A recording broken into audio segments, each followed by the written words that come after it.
Hello friends, welcome to my channel. Today మనం 20th ఫిబ్రవరి 2025కి సంబంధించిన important current అఫైర్స్ని ఈ వీడియోలో డిస్కస్ చేద్దాము. మా ఛానల్ని కనుక ఫస్ట్ టైం చూస్తున్న వాళ్ళైతే లైక్ చేసి సబ్స్క్రైబ్ చేసుకోండి. డైలీ వీడియోస్ అప్లోడ్ చేస్తున్నాను, సో సబ్స్క్రైబ్ చేసుకొని చూడండి. వీడియోస్ అన్నీ మిస్ అవ్వకుండా చూడవచ్చు. ఫస్ట్ టాపిక్ చూసినట్లయితే ప్రపంచ సుందరి పోటీలు హైదరాబాద్లో జరగనున్నాయి. 72వ మిస్ వరల్డ్ ప్రపంచ సుందరి పోటీలు మే 4 నుంచి మే 31 వరకు హైదరాబాద్ వేదికగా నిర్వహించనున్నారు. ప్రపంచవ్యాప్తంగా దాదాపు 140 దేశాల నుంచి యువతులు పాల్గొననున్నారు. లండన్ వేదికగా ఉన్న మిస్ వరల్డ్ సంస్థ తెలంగాణ పర్యాటక శాఖతో కలిసి ఈ పోటీలను నిర్వహించనుంది. మన దేశంలో మిస్ వరల్డ్ పోటీలు గతంలో 1996, 2024లలో జరిగాయి. 2024లో ముంబై వేదికగా ఈ మిస్ వరల్డ్ పోటీలు జరిగాయి. ఇప్పుడు మూడవసారి తెలంగాణలో మిస్ వరల్డ్ పోటీలు జరగనున్నాయి. 71వ పోటీలు 2024లో ముంబై వేదికగా జరిగాయి. ఇవి ఇప్పుడు హైదరాబాద్లో జరగబోయే మిస్ వరల్డ్ పోటీలు 72వ ఎడిషన్. అలాగే నెక్స్ట్ చూసినట్లయితే ఢిల్లీ సీఎంగా రేఖా గుప్తా. 26 ఏండ్ల తర్వాత ఢిల్లీలో అధికారం సాధించిన బీజేపీ పార్టీ తొలిసారిగా ఎమ్మెల్యేగా ఎన్నికైన అభ్యర్థి రేఖా గుప్తాను ముఖ్యమంత్రిగా ఎన్నుకుంది. సో ఇటీవలే చూసాము, ఢిల్లీ ఎన్నికలకు సంబంధించి బీజేపీ విజయం సాధించింది. దాంట్లో భాగంగానే రేఖా గుప్తాను సీఎంగా ఎన్నుకుంది. షాలిమార్ బాగ్ నుంచి ఆమె ఆప్ అభ్యర్థి వందనా కుమారిపై 29,595 ఓట్ల మెజారిటీతో గెలిచింది. షాలిమార్ బాగ్ నుంచి రేఖా గుప్తా ఎన్నికైంది.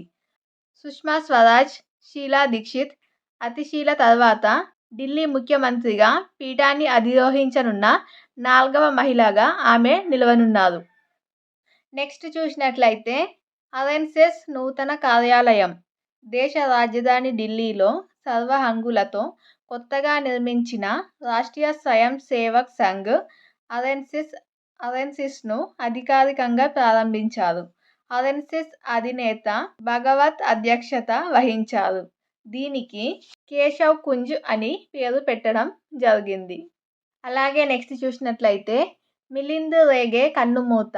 మాజీ సెలెక్టర్, ముంబై క్రికెట్ జట్టు మాజీ కెప్టెన్ మిలింద్ రేగే కన్నుమూశారు. రంజీ ట్రోఫీ జట్టుకు కెప్టెన్గా కూడా ఉన్నారు. అలాగే నెక్స్ట్ చూద్దాం. లిథియం అన్వేషణపై ఒప్పందం.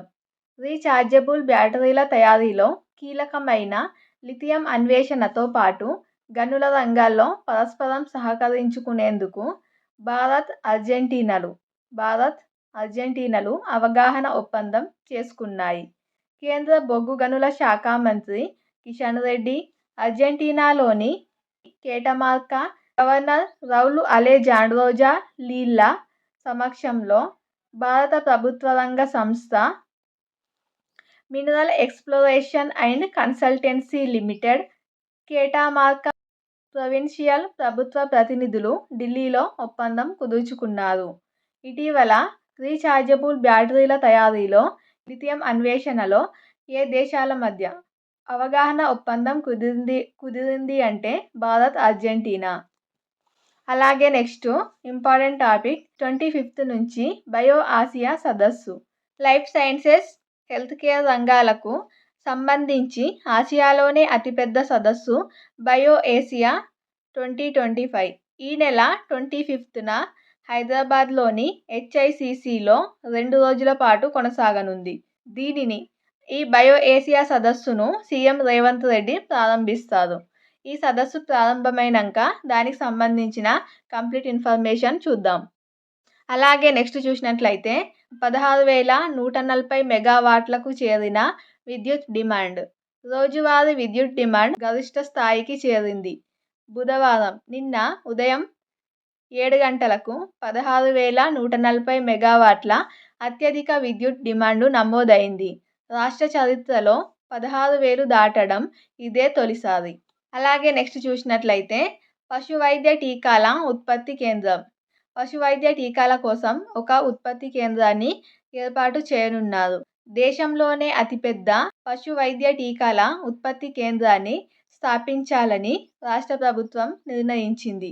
ఎక్కడ అంటే రంగారెడ్డి జిల్లా బాలాపూర్ మండలం మామిడిపల్లిలో 8 ఎకరాల విస్తీర్ణంలో 300 కోట్లతో నిర్మించనుంది. ఇది దేశంలోనే అతిపెద్ద పశువైద్య టీకాల ఉత్పత్తి కేంద్రం. ఇది ఫ్రెండ్స్ టుడే 20th ఫిబ్రవరి 2025కి సంబంధించిన ఇంపార్టెంట్ కరెంట్ అఫైర్స్ వీడియో. ఈ వీడియో నచ్చినట్లయితే లైక్ చేసి మా ఛానల్ని సబ్స్క్రైబ్ చేసుకోండి. Thank you.